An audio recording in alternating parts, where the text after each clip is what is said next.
சபை வளர வேண்டுமா, சபை உருவாக்கப்பட வேண்டுமா? செய்தி தலைப்பை நல்லா கவனித்துக் கொள்ளணும். சபை வளர வேண்டுமா, உருவாக்கப்பட வேண்டுமா?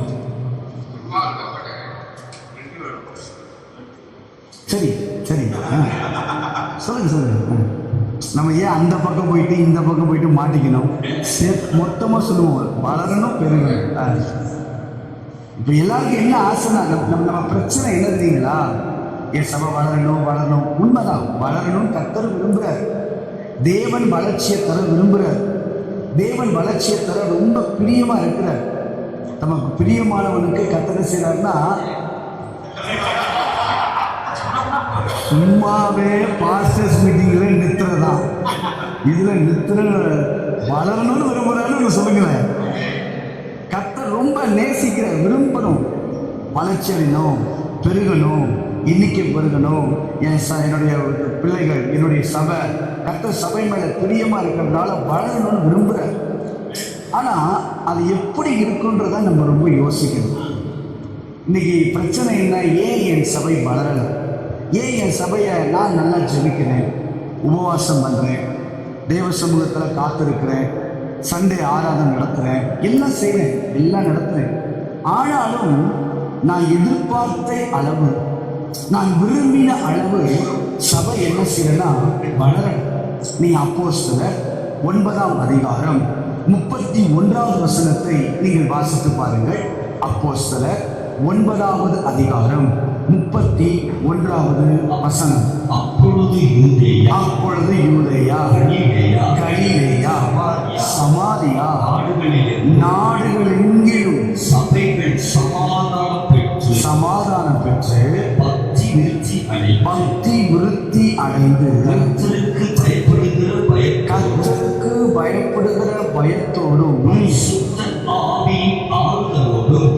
நடந்து பெருகின. என்ன போட்டிருக்க பாருங்க, நடந்து பெருகின. எப்படி போட்டிருக்கு? நடந்து சொல்லுங்க பார்ப்போம். நடந்து பெருகுச்சு. நடந்து பெருகுச்சுன்னா என்ன? இப்போ நம்ம நடக்கிறோம். சண்டே ஆராதனை நடந்துச்சா? மண்டே வேற ஏதாவது நடந்துச்சா? கூட்டம் பொதுவாக பாஸ்டர்ஸ் டே எங்களுக்கு அது கிடையாது, கொடுவோம். நடந்துச்சா? டியூஸ்டே நடந்துச்சா? எல்லாமே நடந்துச்சு. வெனஸ்டே நடந்துச்சு, தேர்ஸ்டே நடந்துச்சு, ஃப்ரைடே நடந்துச்சு, சாட்டர்டே வந்துச்சு, அடுத்த சண்டே வந்துடும். எல்லாமே நடந்துச்சு, சரியா? ஆனால் அங்கேயும் நடந்துச்சு பாருங்க. சண்டே நடந்துச்சா? நடந்துச்சு. மண்டே நடந்துச்சா? நடந்துச்சு. அப்போஸ்தலர் நடக்கிற போய் பாருங்க. எல்லாரும் அனுதினம் அப்பம் புசித்து ஒவ்வொரு வீட்டிலையும் போய் நின்று ஆராதிச்சு, தேவனை துதிச்சு, தேவனை மகிமைப்படுத்தி ஐக்கியப்பட்டு எல்லாம் நடந்துச்சு. தினைக்கு நடந்துச்சு. மண்டே ஒரு கூட்டம், சண்டே ஒரு கூட்டம், வெனஸ்டே ஒரு கூட்டம், எல்லா நாளும் நடந்துச்சு. ஆனா அங்க இருக்கிற ஒரு வித்தியாசம் என்னன்னா, அது நடந்து பெருகிச்சு. நம்ம நடந்து, நான் சொல்லல, இந்த பிரச்சனைக்கு நான் வரல. ஏங்க, ஒரே ஆவியானவர் தான், ஒரே தேவன் தான், ஒரே ஆசீர்வதிக்கிறவர் தான். அதே அப்போஸ்தலர் சபையில, ஆதி சபையில சபை நடந்து பெருகினது. ஆனா நானும் சண்டே நடத்துறேன், மண்டே நடத்துறேன், டியூஸ்டே நடத்துறேன், வெனஸ்டே நடத்துறேன், எல்லாம் நடத்துறேன், ஆராதனை நடத்துறேன், செய்தி நடத்துறேன், ஜபத்தை நடத்துறேன், உபவாசம் நடத்துறேன், பெண்கள் கூட்டம் நடக்குது, எல்லாம் நடக்குது. ஆனா நடந்தாலும் என்ன பிரச்சனை அப்படின்னா, அது பெருக மாட்டேங்குது. ஏன் அப்படின்னா, நான் சபையை வளர்க்க விரும்பினது உண்மைதான். ஆனா சபையை நான் உருவாக்குறத நான் தவற விட்டேன். இன்னைக்கு அதுதான் செய்தி. என் சபை வளர வேண்டுமா, உருவாக வேண்டுமா? வளர்ச்சி என்பது என்ன? வளர்ச்சி என்பது என்ன? சரி, பெருக்கம். வளர்ச்சி என்பது எழுதுவது இல்லை, அது அப்புறம். இப்ப நான் சொல்றது வளர்ச்சி என்பது எழுதுவது.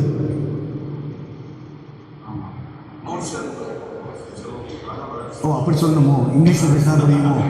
Let's speak English one. வளர்ச்சினா என்ன? எழுதுறது. சிம்பிள்.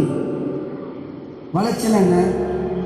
நான் எழுதணும். இப்போ ஸ்கூலுக்கு பிள்ளைகளை அனுப்பணும்.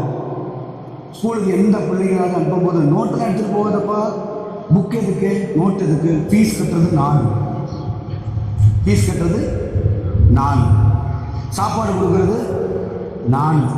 எதுக்கு நோட்டை கொண்டு போகிறேன்? ஸ்கூலுக்கு போ, உட்காரு, பாரு, சிரி, விளையாடு, ஆமீன் சொல்லு, வந்துடு. ஆனால் ஸ்கூலுக்கு போகும்போது மட்டும் நம்ம என்ன செய்வோம்? மேக்ஸ் புக் எடுத்துகிட்டு போனியா, அந்த நோட்டை எடுத்துகிட்டு போனியா, ரஃப் நோட்டை எடுத்துகிட்டு போனியா, என்னென்ன பேசணும். ஆனால் வளர்ச்சியுடைய ஒரு அடையாளம் தெரியுமா? நான் எழுதுவது.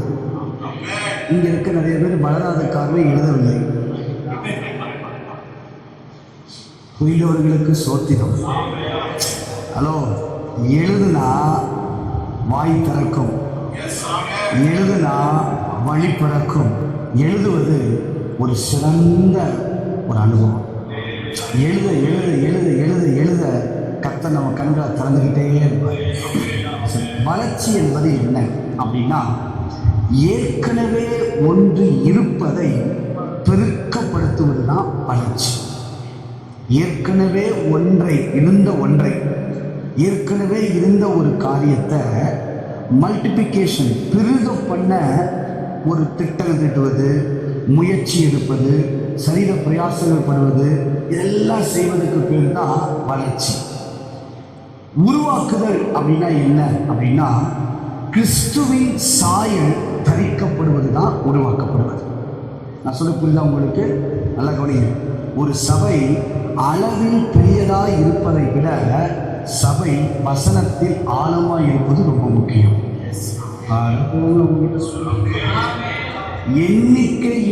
எண்ணிக்கையில கூட வளர்ந்த சபைகள் அது பலமா இருக்கலாம்.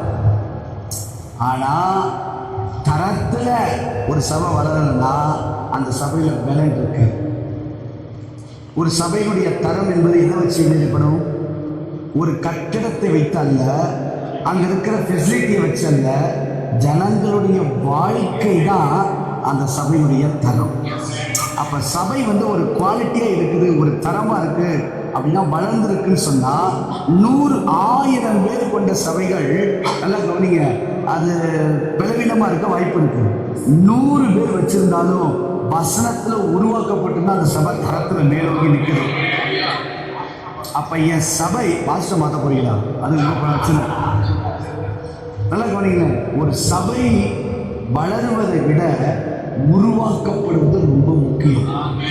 ஏன் அப்படின்னு சொன்னா, நல்லா கவனிங்களேன், கொஞ்சம் ஆழமா பேசலாம். புரிஞ்சுக்கிறீங்களா? புரிஞ்சுக்கணும், வேற வழி இல்லை, புரிஞ்சுதான் ஆகணும். இல்லைன்னா கர்த்தர் புரிய வைப்பார் பின்னாடி. சபையில கூட்டி சேர்ப்பது, ஆத்துமாக்களை கொண்டு வருவது நம்ம வேலை இல்லை, கர்த்தரின் வேலை. அப்போஸ்தலர் 2ஆம் அதிகாரம் 47ஆம் வசனத்தை வாசிங்க. இதை முதல்ல நல்லா புரிஞ்சுக்கங்க.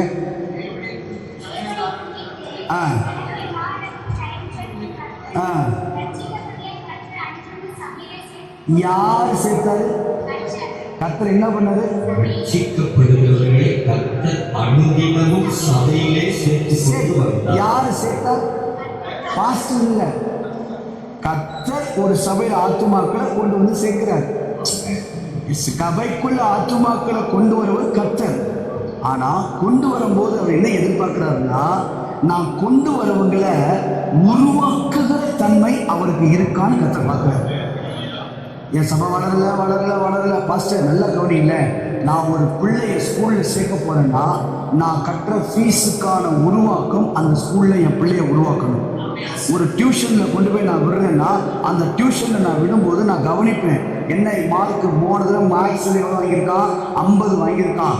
இந்த தடவை மேக்ஸ்ல 70 வாங்கியிருக்கான். ஓகே, அப்ப இந்த டியூஷனுக்கு போனதுனால என் பிள்ளையுடைய வாழ்க்கையினுடைய அந்த மேக்ஸ் வாழ்க்கை உயர்ந்திருக்கு, தரம் உயர்ந்திருக்கு. அதனால இந்த டியூஷன்ல நான் தொடர்ந்து இருக்கிறதுக்கு எனக்கு விருப்பம் இருக்கும். நான் 2 பேர்கிட்ட சொல்லுவேன், என்ன சொல்லுவேன்?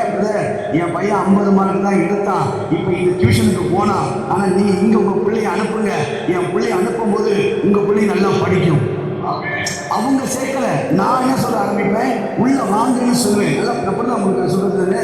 நம்ம சபை ஏன் பெருகல அப்படின்னா நம்ம ஜெபம் ஒரு பக்கம் நடந்தது, ஆராதனை ஒரு பக்கம் நடந்துச்சு, சண்டே செய்தி ஒரு பக்கம் நடந்துச்சு.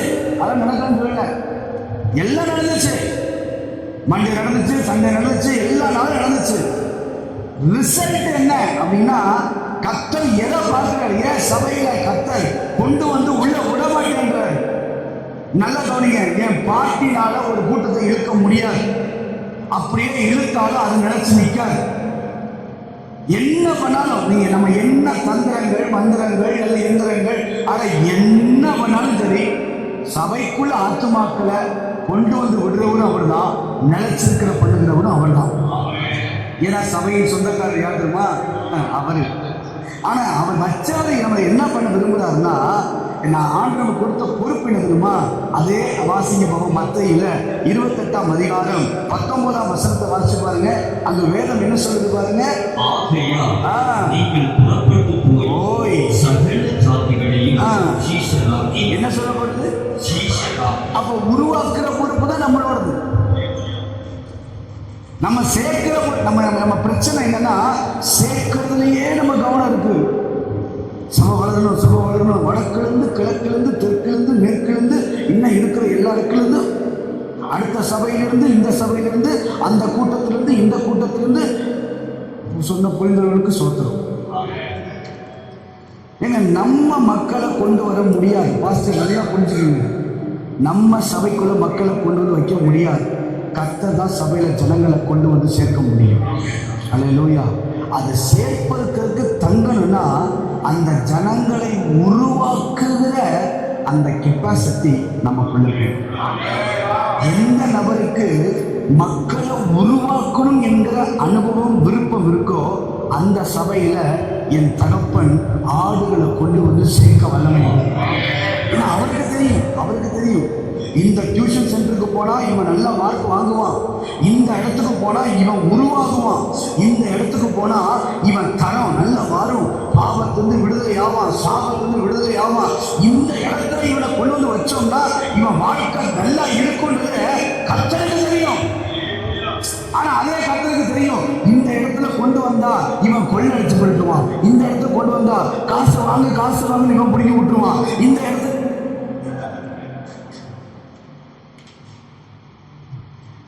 நம்ம ஆண்டை ஏமாற்ற முடியாது. பார்த்துக்கங்க, பிரச்சனை என்னன்னா, என் சபை வளர எப்படி பாஸ்டர் வளரும்?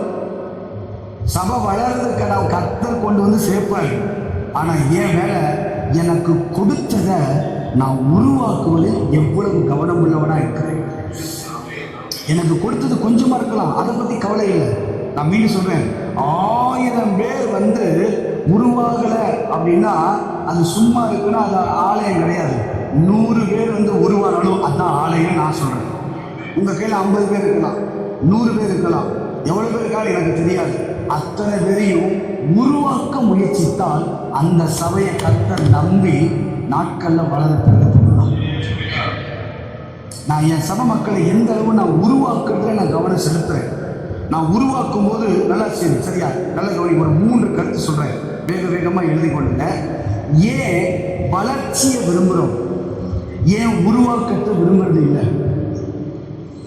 ஏன் நம்ம வளர்ச்சியை விரும்புகிறோம்? 100 பேர் வரணும், 1000 பேர் வரணும், 200 பேர் வரணும். ஏன் வளர்ச்சியை மட்டும் ஒரு பாஸ்டர் ஃபோக்கஸை வைக்கிறாரு? ஏன் உருவாக்குறது விரும்புறது இல்லை அப்படின்னு சொன்னா ரொம்ப சிம்பிளா சொல்லுவா. ஒன்று, என் வளர்ச்சி தெரியும், வளர்ச்சி தெரியும், உருவாக்கம் தெரியாது. எல்லாத்துக்கும் என்ன ஆசைனா, என் சபை வளர்ச்சி வெளியே தெரியுது, வளர்ச்சி தெரியும். இப்போ எங்கள் சபையில் எவ்வளோ பேர் இருக்காங்க? 8000 பேர் இருக்காங்க. வளர்ச்சி தெரிகிற மாதிரி இருக்கும். ஆனால் அந்த வளர்ச்சியை மட்டும் இல்லை, அந்த கூட இருக்காங்க பிள்ளைங்க கேட்டுப்பா, அவங்கள உருவாக்குறதுக்கு நாங்கள் எடுக்கிற ஸ்ட்ரெயின் இருக்கு பாருங்க, அவ்வளோ ஸ்ட்ரெயின் இருக்கும். ஏன் கர்த்தர் ஒரு சபையை வளர்க்குறாரு? Very simple pastor. எவ்வளவு உருவாக்குவதற்கு மனது இருக்கோ அந்த ஊழியக்காரர் தான் கர்த்தர் ரொம்ப நம்புவார். அவங்கள தான் நம்புவார். உங்களுடைய காணிக்கை, நம்முடைய காணிக்கை பணம் எவ்வளவு உருவாக்கப்படுவதற்கு செலவு செய்யப்படுகிறது கொஞ்சம் யோசிச்சு பாருங்க. என்னுடைய காணிக்கை பணம், நமக்கு வாங்குகிற பணங்கள், நமக்கு தேவன் தருகிற பணங்கள், அது யார் மூலமாக வந்துச்சு? சபை மூலமாக தான் வந்துச்சு. சபை மூலமாக வந்த இந்த பணம் என் சபைக்குள்ள அவர்களுக்கு உருவாக்குவதற்கு எத்தனை பர்சன்டேஜ், எந்த அளவு நான் அதற்கு செலவு செய்கிறேன் என்பது ரொம்ப முக்கியம்.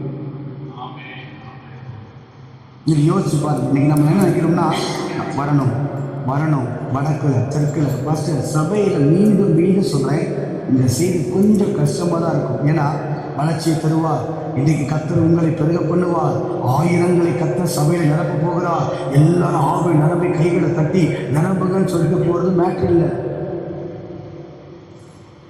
வளர்ச்சியை கொடுக்கறது கர்த்தர், கூட்டி சேர்க்கிறது கர்த்தர், ஆத்மாவை கொண்டு வந்து நிற்கிறது கர்த்தர். ஆனால் ஒன்றே ஒன்று தெரியும், என்னை உருவாக்குறவனால் பார்க்கறது கர்த்தர். ஏன் நான் வளர்ச்சியை விரும்புகிறேன்? வளர்ச்சி வெளியில் தெரியும். நம்ம செகண்ட் பாராட்டுக்கள் கிடைக்கும். ஏன் வளர்ச்சியை ஃபோக்கஸ் பண்ணுறாங்க? பாராட்டுக்கள் கிடைக்கும். பாராட்டுக்கள் சொன்னால் ஹானர், மதிப்பு. ஓ இவ்வளோ பேர், ஓ இந்த சபை, நம்ம ஃபோக்கஸ் முழுசும் பாருங்க அதிலே தான் அன்றைக்கி பாராட்டு. என் சபையில் 500 வந்துட்டு நான் பெரிய இந்த தஞ்சாவூர் பட்டணத்திலே நான் வளர்ந்துட்டேன். இது எல்லாமே பெயர் பிரஸ்தாபத்துக்காக, பாராட்டுக்காக ரொம்ப வளர்ச்சியை விரும்புவோம். அதுக்காகவே கூட்டம் நடத்துவோம், அதுக்காகவே பிரயாசப்படுவோம், அதுக்காகவே செயல் திட்டங்களை போடுவோம். எல்லா செயல் திட்டங்களும் பாருங்க வளர்ச்சியை நோக்கி தான் இருக்கும். உருவாக்குறதுக்கு எத்தனை போட்டிருக்கோம்? சபையில போற திட்டங்களும் சபையில போற பிளானும் எதுல இருக்கு? சபை வளர வைக்கிறது இருக்குதா, சபையில இருக்கிறவங்கள உருவாக்க வைக்கிறது இருக்குதா? அதுதான் நான் சொல்றேன், நீங்க புரிஞ்சுக்கணும். நான் போடுற இந்த வருஷம் நான் எத்தனை மீட்டிங் நடத்திருக்கேன் சபையில, நடத்துற அத்தனை மீட்டிங்லையும் சபை வளர்ச்சியை நான் நோக்கமா வைத்து போட்டேன்னா, இல்லை என் சபையில இருக்கிறவங்க சரியா வளரணும், உருவாக்கப்படணும் சொல்லி நான் போட்டேன். இப்போ பிரச்சனை உங்களுக்கு தெரியுதா? ஏன் என் சபை வளரல? ஏன் கர்த்தர் என்ன நம்பல? ஏன் என் சபைக்குள்ள கர்த்தர் நம்பி ஆத்துமாக்களை கொண்டு வரல? ஏன் நான் இவ்வளவு பிரயாசப்பட்டது உண்மை, நான் பாடினது உண்மை, சண்டே ஆராதனை நடத்துறது உண்மை, சண்டே பிரசங்கம் பண்ணது உண்மை, சண்டே எல்லா வீடுகளுக்கும் போனது உண்மை, ஹவுஸ் ஹவுஸையும் கவனிச்சது உண்மை, போய் வீடுகளை எல்லாம் உண்மைதான், நான் எதுவுமே பொய்ன்னு சொல்லலை. ஆனா இவ்வளவு பிரயாசத்தின் மத்தியிலையும் பலன் என்ன, ரிசல்ட் என்னன்னா எனக்கு பார்க்க முடியல. என் ரிசல்ட் என்ன? ஒண்ணுமே இல்லை பாஸ்டர். அதிலே நிற்கிறேன். 10 வந்தா 10 வெளியே போகுது, 10 வந்தா 10 வெளியே போகுது. அதே அளவு இன்னும் ஒரு மேன்மை. ஏன் அப்படின்னா ஆண்டவர் சொல்றாரு, வளர்ச்சி அல்ல சபையை உருவாக்குவதில் கவனம் செலுத்த சொல்றாரு. நான் எந்த அளவு சபையை நான் உருவாக்குவதில் கவனம் செலுத்துறேனோ, எனக்கு நான் சொல்ல வேண்டாம், கர்த்தர் என்னை நம்புவாரு. இந்த சபைக்கு இவனை அனுப்புனா, இந்த சபைக்கு இந்த குடும்பத்தை அனுப்புனா, இந்த சபைக்கு இந்த நபரை அனுப்புனா, பணத்தின் மேல அல்ல, பொருளின் மேல அல்ல, பதவியின் மேல அல்ல, நான் அனுப்புற ஆத்துமாக்கள் மேல பரிசுமையா இருக்கிற சபை உருவாக்கணும் பாஸ்டர். அதுதான் முக்கியம். உருவாக்குறதுல தான் எல்லா ஆசீர்வாதங்களும் அடங்கி இருக்கு. நல்லா கவனிங்களேன். நான் இன்னைக்கு 3 காரியத்தை நான் சொல்ல போறேன். சரியா, 3 எனக்கு சொல்லி முடிக்க முடியுமான்னு எனக்கு தெரியலை. சரியா, இன்னொரு 1 மணி நேரம் தான் நான் பேசுவேன். அப்ப 3 கருத்துக்களை சொல்றேன். 1, சபை எப்படி இருக்க வேண்டும்? சபை எப்படி இருக்கிறது? என் சபை எப்படி இருக்கணும்? சபை எப்படி இருக்கணும்? என் சபைனா அப்படிதான் பாஸ்டர் இருக்கணும். சபைனா அப்படிதான் இருக்கணும். நான் சொல்றது சில காரியங்களை புரிஞ்சுக்கணும். சபைனா அதான் சபை. உங்க சபை இந்த வருஷத்துல அப்படி மாறணும் நான் விரும்புறேன். நம்புறவங்க மட்டும் அப்படி இருக்கணும் பாஸ். அதான் சபை. வீடுனா எப்படி இருக்கணும்? வீடுனா எப்படி இருக்கணும்? எல்லாம் முடிச்சதுக்கு அப்புறம் எங்க பாஸ்டர் நோட் பண்ணிக்கிங்க, இவரை மட்டும் ரூம்குள்ள வரணும், வேற யாரும் வரக்கூடாது. சவுண்டு கேட்டாலும் யாரும் வரக்கூடாது, காப்பாத்துங்க. இவர் மட்டும் உள்ள வரணும். தம்பி கூட்டு வந்துருப்பா.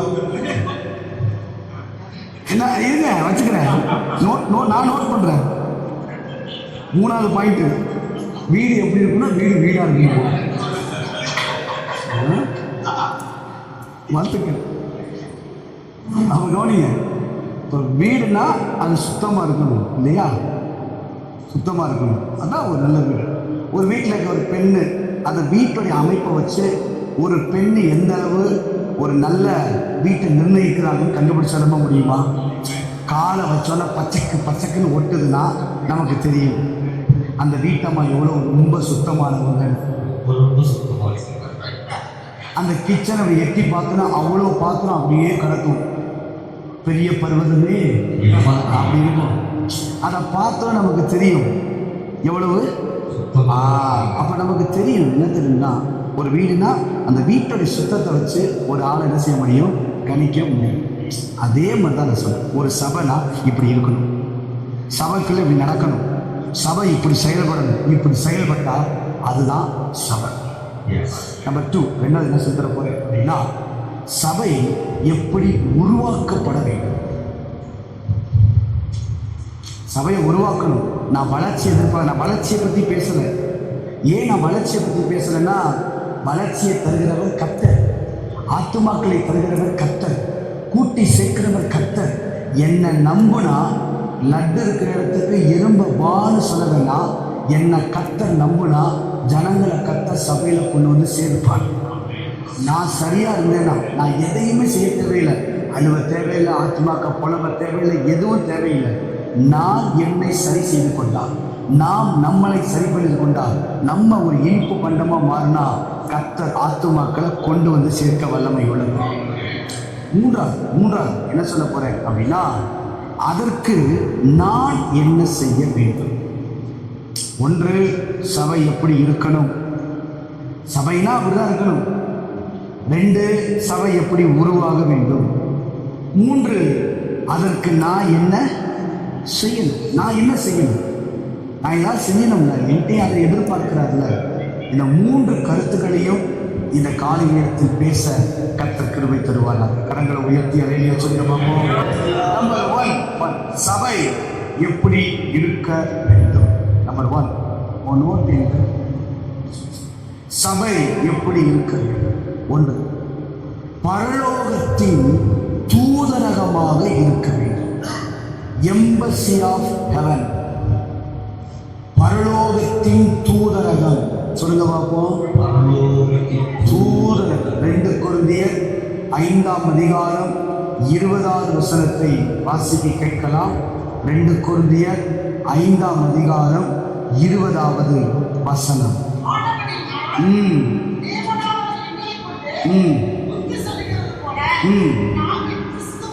கிறிஸ்துவுக்காக ஸ்தானாதிபதிகளாய் இருந்து,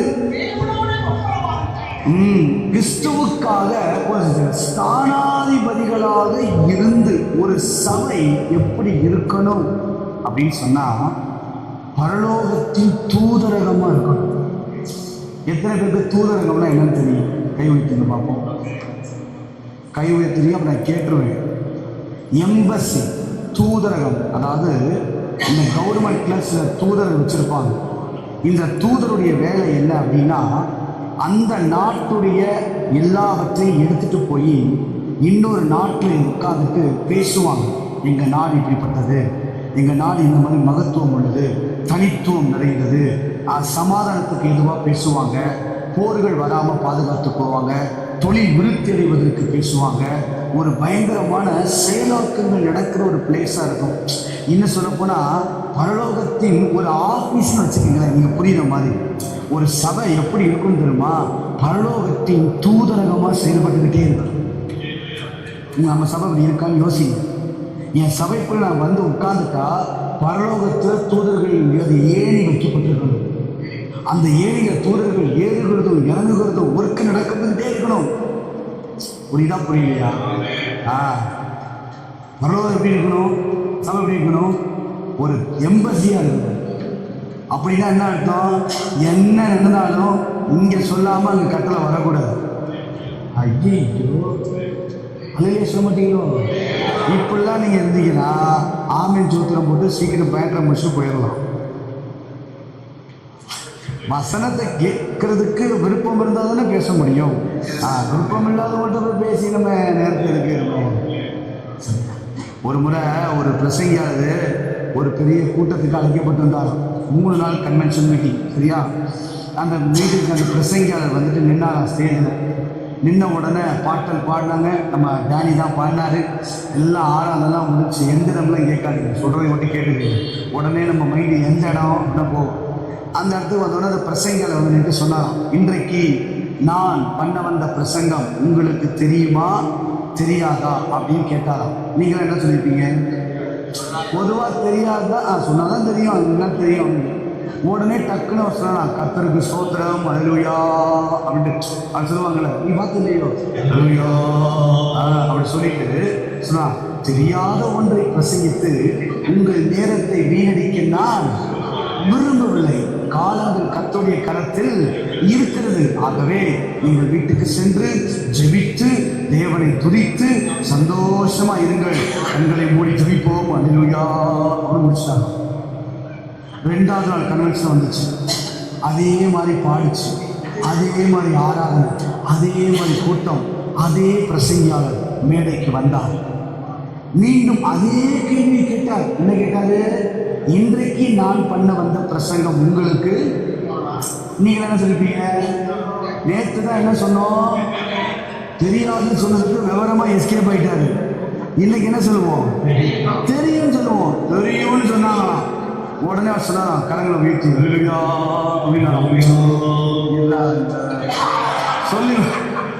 சொல்லி முடிச்சுட்டு சொன்னாராம். என்ன சொன்னாருமா?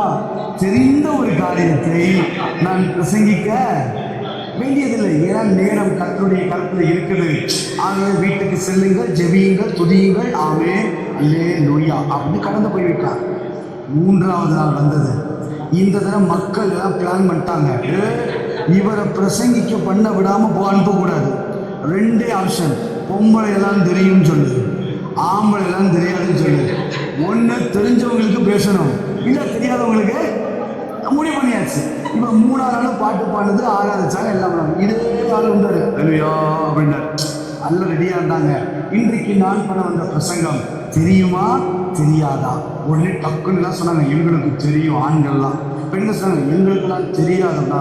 கரங்களை 2 கருத்தை உயர்த்தி அல்லையா அப்படின்னாராம். என்ன சொல்ல போறாரு பார்த்து சொல்லலாம். தெரிந்தவர்கள் தெரியாதவர்களுக்கு சொல்லிக் கொடுங்க, கர்த்தர் நல்லவர் அல்லேலூயா. அந்த கதை இங்கே ஓடாது. எங்க ஓடாது? ஏன்னா நான் கஷ்டப்பட்டு அவ்வளோ தூரம் டிராவல் பண்ணிட்டு வந்திருக்கிறேன். சொல்லிட்டு தான் போவேன். சரியா? பரலோகத்தின் தூதரகமா சபை இருக்கணும். அப்படின்னா எப்படி இருக்கணும்? நீங்கள் எம்பசி ஆஃபீஸ்களை போய் பார்த்துருக்கீங்களா? நீங்கள் தாலுக்கு ஆஃபீஸில் பார்த்துருக்கீங்களா? பர்றன்னு இருக்கும்.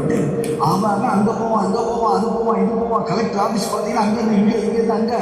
நம்ம சபைக்குள்ள அப்படி ஒரு செயலை கர்த்தர் இந்த நாட்கள் எதிர்பார்க்கிறார். என் சபை எப்படி இருக்கணும் தெரியுமா? செயல்பட்டுக்கிட்டே இருக்கணும். நான் என்ன சொல்கிறேன், பரலோகம் ரெடியாக உட்காந்துருக்கணும். காலையில் கதவை எப்போ திறப்பார் பாஸ்டர், எப்போ திறந்த உடனே என்ன ஜெபிப்பாரு, என்ன கொடுக்கணும், என்ன வாங்கணும், என்ன தரணும், எங்கே போய் செய்யணும், எங்கே போய் நடத்தணும், பரலோக தூதரர்கள் ரெடியாக இருக்குதுன்னா அதுதான் உங்க. அப்படி மாறணும்.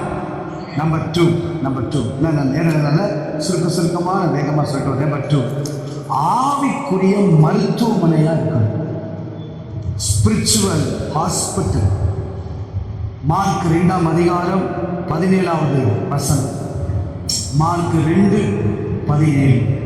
Spiritual hospital.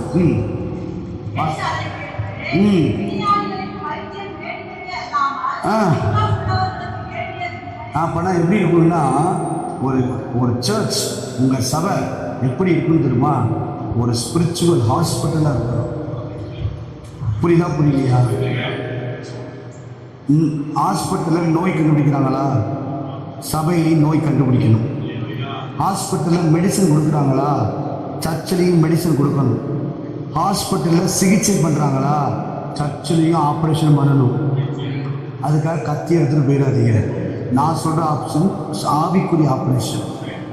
எதெல்லாம் அழிக்கணுமோ எதெல்லாம் வெட்டணுமோ எதெல்லாம் தூக்கி எறியணுமோ அதெல்லாம் அந்த சபைக்குள்ள நடக்கணும். நிறைய பேருக்கு அந்த விருப்பம் இல்லை போல இருக்கு. என் சபை எப்படி இருக்கணும்னா, ஒரு விசுவாசி உள்ள வந்தா அவன் நோயோடு வெளியே போகக்கூடாது, சுகமாகி தான் வெளியே போகணும். ஸ்பிரிச்சுவல். அவன் எவ்வளவு நோயோடு வந்தாலும் சரி, எவ்வளவு பலவீனத்தோடு வந்தாலும் சரி, எவ்வளவு கவலை, என்னால் கவலைங்கள கவலைக்கு இந்த பூமியில் மருந்து கொடுக்க முடியுமா? உலக மருத்துவம் கொடுக்க முடியாது. எந்த மருத்துவமும் உலக கவலை கொடுக்க முடியாது. சர்ச்சுக்குள்ள வர சொல்லுங்க, அவ்வளோ கவலையும் ஒரு நிமிஷத்தில் மாறி போயிடும். உங்களை நிரூபிக்கணும்னா சபையில் வந்து பாருங்க, அவ்வளோ கத்துவோம். ஒருத்தன் தூங்கிட்டு இருப்பான், அவனை தட்டி எழுப்பி உனக்கு பிரச்சனையே இல்லையான்னு கேளுங்க, தலைக்கு மேலே இருக்கு. அப்போ தூங்குற, இங்கே வந்தால் தான் தூக்கம் வருது.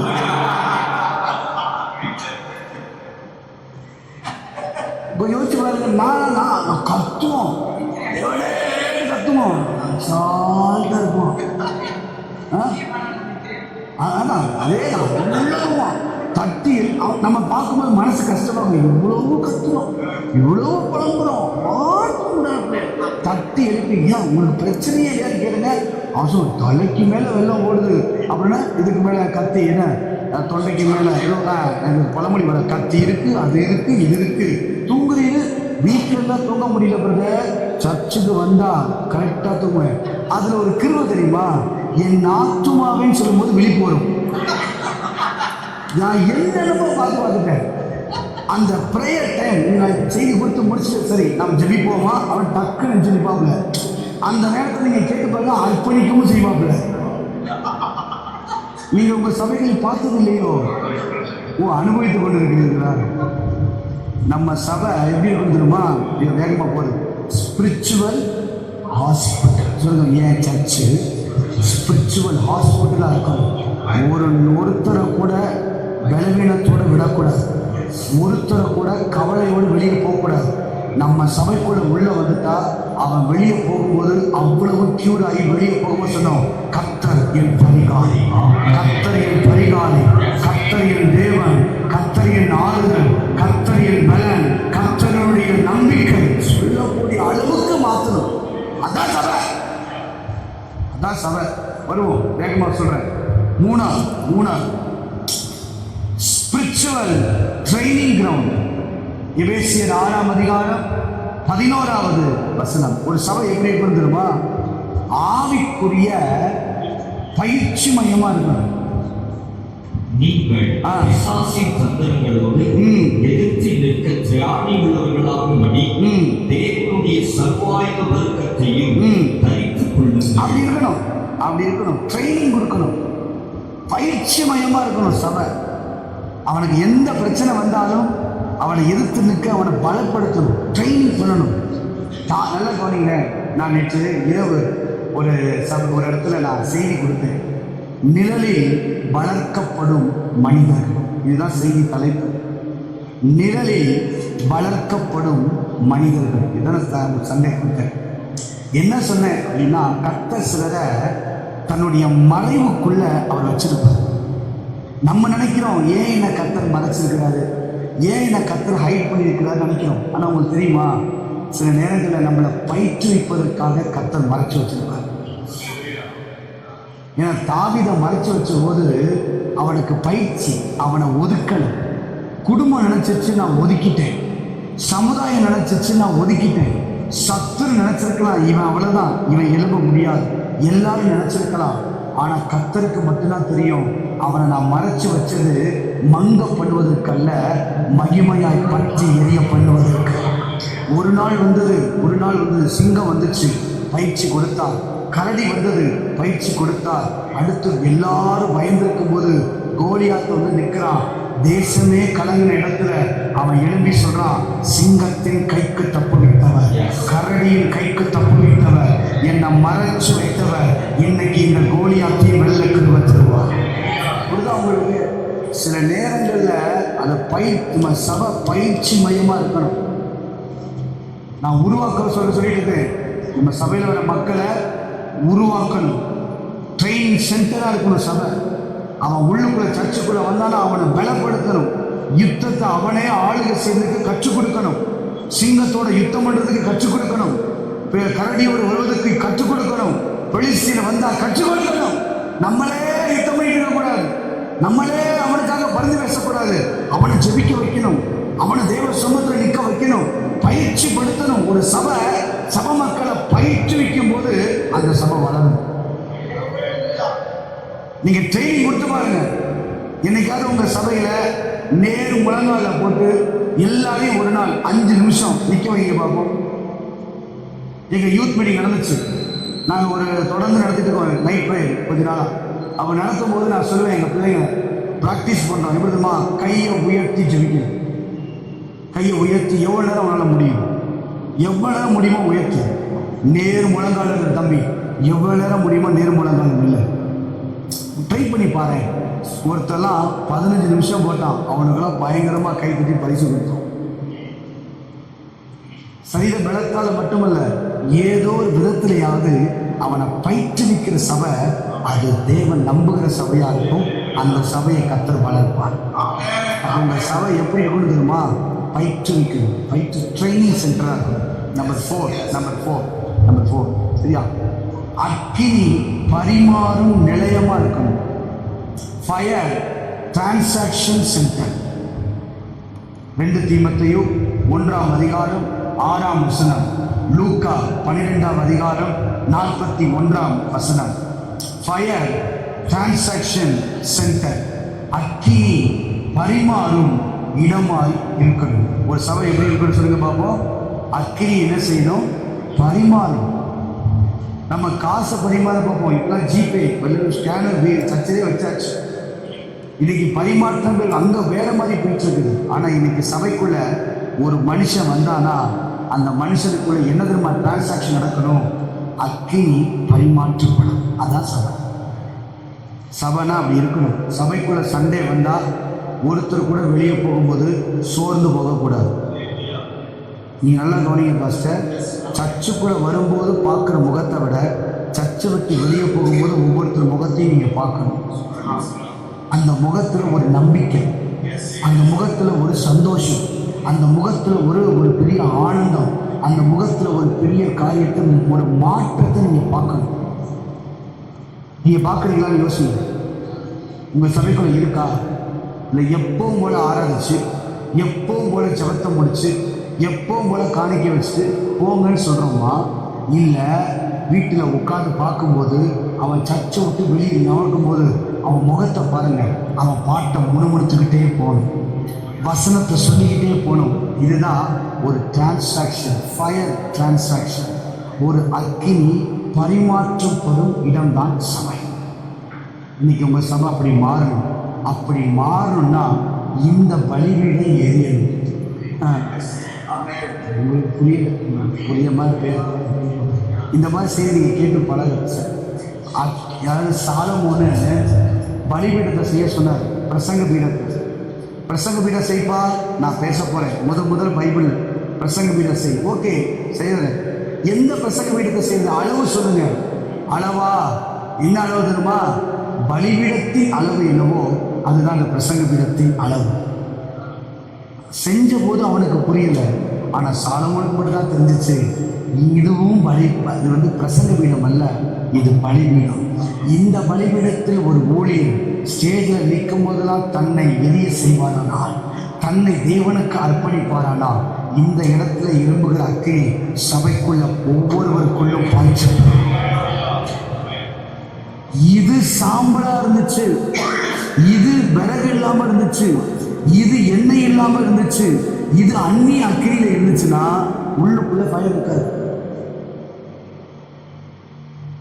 பாஸ்டர் ஆராதிச்சது உண்மைதான், பாட்டு பாடினது உண்மைதான், செய்தி கொடுத்தது உண்மைதான். ஆனா மாற்றம் இருக்குதான் பாருங்க. சர்ச்சுக்குள்ள சேஞ்சே இருக்காது, கனியே இருக்காது, பரிசுத்த வாழ்க்கையே இருக்காது. ஆனா ஆராதனை நடக்கும். நான் சொல்ல நல்லா புரிஞ்சுக்கணும். எவ்வளவு புரியுது உங்களுக்கு? இந்த கால சபையை சொல்றேன். எல்லாருக்கும் பாஸ்டர் ஆராதனை ஓடும், எல்லாம் ஓடும். ஆனா அந்த குடும்பத்துக்குள்ளேயும் அவங்களுக்குள்ளேயும் எந்த சேஞ்சும் இருக்காது. அவங்க லைஃப்பை போய் பாருங்க, மாற்றமே இருக்காது, ஒரே மாதிரி இருக்கும். ஏன் தெரியுமா? இது எரியல. இது எரிஞ்சா அங்க எரியும். ஏன் தெரியுமா? சபை பலிபீடத்தின் அக்கினியை பரிமாற்றம் பண்ணும் இடம். அல்லேலூயா சொல்லுங்க பார்ப்போம். சாதாரணமானதில்லை. சபை இப்படி இருக்கணும். ஏன் ஆசை அப்படி, உங்க ஆசை அப்படின்னா கை உயர்த்தி அல்லேலூயா சொல்லுங்க பார்ப்போம். அஞ்சாம் வேகமா சொல்றேன். 5 ஹார்வெஸ்ட் ஃபீல்ட், அறுவடையின் வயலாய் இருக்க வேண்டும். மத்தேயு 9:37.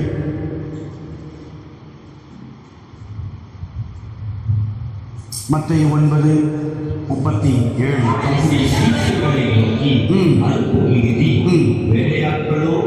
அப்படின்னா அறுவடை செய்யும் வயலா இருக்கணும் சபை. Harvest field. முதல்ல சபை எப்படி இருக்கணும் சொல்லுங்க, எழுதுறவங்க சொல்லுங்க. பரலோகத்தில் தூதரகமா இருக்கணும். ஒரு சபை எப்படி இருக்கணும்? எம்பசி ஆஃப் ஹெவன், பரலோகத்துடைய தூதரகம் சபைக்குள்ள செயல்படணும். அப்படின்னா என்ன தெரியுமா? பரலோகத்தினுடைய அத்தனை ஆக்டிவேஷனும் சபைக்குள்ள இருக்கணும். சபை நடக்கிற அத்தனை ஆக்டிவேஷனும் பரலோகத்தில் செயல்படணும். சபையும் பரலோகமும் இணைந்து செயல்படணும். நான் சொல்லப்படுது உங்களுக்கு, சபை எப்படி இருக்கணும்னா பரலோகம் தூரமாகவும் சபை கீழையும் பார்த்துட்டு இருக்கக்கூடாது. பரலோகமும் சபையும் இசைந்து இணைந்து செயல்படணும். ஞாயிற்றுக்கிழமை ஆனா சபையில இந்த தூதரகத்தின் செயல்பாடு பயங்கரமா இருக்கணும்.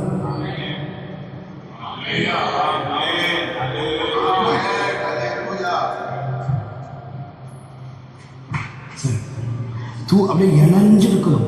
அந்த ஃப்ளோ இணைஞ்சிருச்சுன்னா அந்த சபை நடக்கிற அற்புதமும் அந்த சபை நடக்கிற அதிசயத்தை நீங்க என்ன சொல்ல ருசிக்கல. அதை ருசிச்சு பார்த்தீங்கன்னு வச்சுங்களேன், அந்த மகிமை இறங்கி வரும் பாருங்க. அப்ப ஜனங்கள் சொல்லுவாங்க, இது ஏன் சபை, இது ஏன் தரிசனம், இது ஏன் ஊழியம், இது ஏன் பாஸ்டர், இது எங்க சபை. பரலோகமும் சபையும் அப்படி இணைஞ்சிச்சுன்னு வச்சுக்கோங்களேன், ஜனங்கள் அதை பார்த்துட்டாங்கன்னு வச்சுக்கோங்க.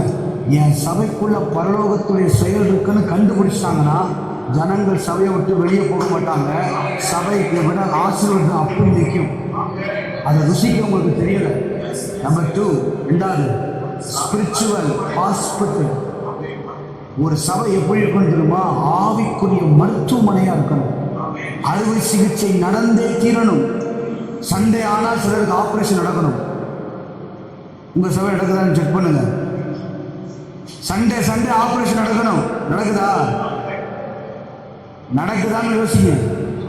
நம்ம சபைக்குள்ள வந்தானா தரிசனம் அவன் மேல வர நிற்கணும். அறுவை சிகிச்சை வாரம் நடக்குதா, அது சபை. இப்ப புரியுதா உங்களுக்கு? அறுவை சிகிச்சை நடந்துகிட்டே இருக்கணும். அறுவை சிகிச்சை வாலிபனுக்கு எந்த பகுதி கட் பண்ணணுமோ அந்த பகுதியை கட் பண்ணி தூக்கி எறியணும். கிறிஸ்துவுக்கு பிடிக்காத அத்தனை கெட்ட குணமும் அந்த இடத்துல ஆபரேஷன் பண்ணப்படணும். அவன் சபைக்குள்ள வந்து வெளியே போகும்போது அவன் சுகவீனமா இல்லை, சுகமா வெளியே போகணும். கிறிஸ்துவின் சாணாதையா வெளியே போகணும். அப்படின்னா சபைக்குள்ள என்ன நடக்கணும் தெரியுமா? ஸ்பிரிச்சுவல் ஹாஸ்பிட்டலா மாறணும். 3வது நான் சொன்னேன், சபை எப்படி இருக்கு தெரியுமா? ட்ரைனிங் சென்டர், பயிற்சி எடுக்கிற ஒரு இடம். அவனை பயிற்றுவிக்கணும், அவனை உருவாக்கணும், அவனுக்கு கற்றுக் கொடுக்கணும். இப்படிதான் பிசாசு வருவா, இப்படிதான் யுத்தங்களை சந்திக்கணும், இதுவா போராட்டம். நீ நில்லு, நான் நிற்கிறேன். சண்டை போடு, இந்த கத்தி எப்படி நீயே போடு. எத்தனை நானே ஜெபிக்கிறது, நானே நிற்கிறது. நீ மோது, நீ நில்லு, உன் கோலியாத்து நீ தான் ஜெயிக்கணும். இது உன் கோலியாத்துப்பா, நீ தான் ஜெயிக்கணும். எல்லா சிலுவையும் நான் சுமக்க முடியாது. என் சிலுவை தான் நான் சுமக்க முடியும். உனக்கு உள்ள சிலுவையை நீ தான் சுமக்கணும். ட்ரைனிங் கொடுங்க. ரூத்து, உன் சால்வையை விரிச்சு குடி, நான் உன அதை நிரப்ப போறேன். நீ சர்ச்சை விட்டு போகும்போது நீ சும்மா போகக்கூடாது, தூக்கி சுமந்துக்கிட்டு போகணும். சபை விதை களஞ்சியமாய் இருக்க வேண்டும். யோசேப்புகிட்ட அத்தனை ஜனங்களும் வந்தபோது ஒருத்தர் கூட வெறுமையா போகல, அத்தனை பேருக்கும் விதையை கொடுத்தான். பாஸ்டர், சபையில எந்த பசியோட எந்த எதிர்பார்ப்போடு வந்தாலும் அவனை நிரப்பி ஆசீர்வதித்து சுமந்து போகிற இடம்தான் விதையின் இடம். நான் சொல்றேன், இப்ப புரிஞ்சாவது கையை வேண்டிய சொல்லுங்க. சபைக்கு ஒருத்தன் உள்ள வந்து வெறுமையா போனா நம்ம சபை அவுட்டுன்னு அர்த்தம். முதல்ல நம்ம அவுட்டுன்னு அர்த்தம். சபைக்குள்ள ஒருத்தன் உள்ள வந்துட்டு பொறுக்கிட்டு போனா நம்ம வீக்குன்னு அர்த்தம். சபையில ஒருத்தன் செதறி எடுத்துட்டு போனா தப்புன்னு அர்த்தம், அவனை கவனிக்க அர்த்தம். ஆனா சபைக்குள்ள வந்துட்டு அள்ளி சுமந்து தூக்க முடியாம தூக்கிட்டு போனானா நம்ம சொன்னோம், இன்னைக்கு கர்த்தர் பகையா கடைகளை செய்தான். தூக்கிட்டு போனவன் சும்மா போவான்னு நினைச்சீங்களா? எல்லாரும் வெளியே வரும்போது நடந்து வந்திருக்கலாம் ரூத்து, ஆனா தூக்கிட்டு சுமந்து போகும்போது ரூத்தை பார்த்து அத்தனை பேர் சொல்லுவாங்க, எப்படியோ போன, எப்படியோ வந்த, எங்க போன? என் போவாசை நான் போய் மீட் பண்ண போனேன். என்ன போவாசருமா? அதான் நம்ம சர்ச்சு பேரு சொல்லுவாங்க. இந்த சர்ச்சுக்கு வா, இந்த இடத்துக்கு வா, இந்த சூழ்நிலைக்கு வா, உன்னை கர்த்தர் நிரப்புகிற ஒருவர் அங்கே இருக்கிறான். அந்த சபையில போவாசர் இருக்கிறாரு. நீ எவ்வளவு பெருமையா வந்தாலும், ஒண்ணுமே இல்லாம வந்தாலும், உன்னை சுமந்து கொண்டு போகிற செய்கிற தேவனாக இருக்கிறார். சபை அப்படி இருக்கணும். நேரம் நம்ம எல்லாம் சபை நேரம் ஒரு வயல்வெளி. சபை ஒரு வயல்வெளியா இருக்கணும். அடுத்து வேகமா இதை மட்டும் தான் சொல்ல முடியும் போல. 7 கட்டு மட்டும் சொல்லிடுறேன். 1 6 யூனிவர்சிட்டி சொல்லுங்க பாப்போம். பல்கலைக்கழகமா இருக்கணும். எபேசியர் 4ஆம் அதிகாரம் 13வது வசனம். எபேசியர் 4:13. அவர் சிலரை அப்போஸ்தலராகவும், சிலரை தீர்க்கதரிசிகளாகவும், சிலரை சுவிசேஷகராகவும், சிலரை மெய்ப்பராகவும், போதகராகவும் ஏற்படுத்தி. அப்படின்னா சபை எப்படி இருக்கணும் தெரியுங்களா? என் சபை எப்படி இருக்கணும்? ஒரு யூனிவர்சிட்டியா இருக்கணும். இங்க இப்படி சொல்றேன், இதை மாற்றி சொல்லவா? ஜெபிக்கிற இடமாகவும், துதிக்கிற இடமாகவும், ஆராதிக்கிற இடமாகவும், வல்லமை பெற்றுக்கொள்கிற இடமாகவும், வரங்களை பெற்றுக்கொள்கிற இடமாகவும், அபிஷேகத்தால் நிரம்புகிற இடமாகவும் சபைக்குள்ள ஒரு செக்ஷன் கூட வீக்கா இருக்கக்கூடாது. சில இடத்துல பாருங்க, பாடல் டாப்பா இருக்கும், செய்தி லோவா இருக்கும். சில இடத்துல பாருங்க, செய்தி ரொம்ப நல்லா இருக்கும், பாடல் ஆடுறதுல வீக்கா இருக்கும். ஏன் தெரியுமா? பாட்டும் நானு, எல்லாமே நானு. நமக்கு தான் பாட வரல, கொடுக்கலாம்ல. அது அப்படி ட்ரைனிங் சென்டர் கொடுக்கறது. அவன் பாடி மக்களை கவர்ந்துட்டானா நானே பாடுவேன். எவ்வளவு நாள் தான் அந்த போனை கேட்கறது? ஒரு பாஸ்டர் சொன்னார், 28 வருஷம் பிரசங்கம் பண்றேன், இன்னைக்கு எனக்கு இடுப்பெல்லாம் வலிக்குது, நான் உட்கார்ந்துக்கிட்டு பேசவான்னு கேட்டாராம்.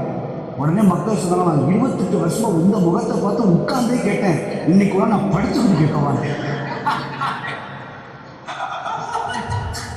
புரிஞ்சவங்களுக்கு சோத்திரம். 28 வருஷமானே உட்காந்தே நான் இன்னுகிட்டே பேசி வலிக்குது இடுப்பு. ஒரே ஒரு நாள் உட்காந்துக்குவா மனசு, ஒரே ஒரு நாள் படுத்து கொடுங்க பாஸ்டர், கொடுங்க. சபைக்குள்ள சண்டே சர்வீஸ்னா பாடல்னா பாடல் பக்காவா இருக்கணும், ஆராதனை பக்காவா இருக்கணும், ஜெபம்னா ஜெபம், எல்லாமே குவாலிட்டியா இருந்தா அந்த சபை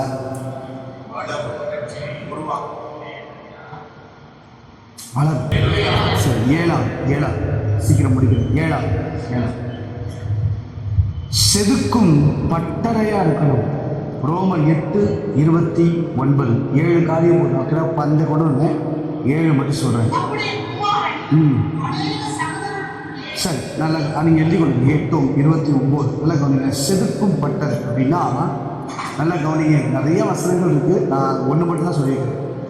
இரும்பு ஒரு உலைக்குள்ள போனால் என்னவா மாறும்?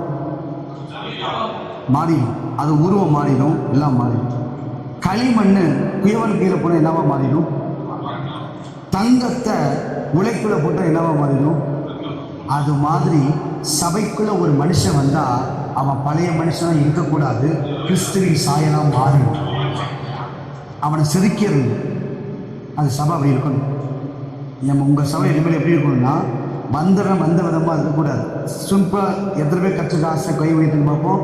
சிம்பிளாக சொல்கிறேன், சரியா? யோசேப்பு பார்வோன் முன்னாடி பேசுனது எத்தனை நிமிஷம் நினைக்கிறீங்க? டக்குன்னு சொல்லுங்கள். அதை நீங்கள் வாசிச்சிருக்கீங்களா? ஆதியாகமம் இந்த பகுதியை. யோசேப்பு பார்வோனுக்கு முன்னாடி நின்று தீர்க்க தரிசனத்தை அதை விளக்கி பேசுனது எவ்வளோ நேரம் இருக்கும்? 1/4 மணி நேரம் வச்சுக்கோ. சரி, 15 நிமிஷம் வச்சுக்கோங்க. 15 நிமிஷம் தன் முன்னாடி ஒருத்தன் பேசுனதை வச்சு பார்வோன் கரெக்டா ஐடென்டிஃபை பண்றாரு. என்ன தெரியுமா சொல்றாரு?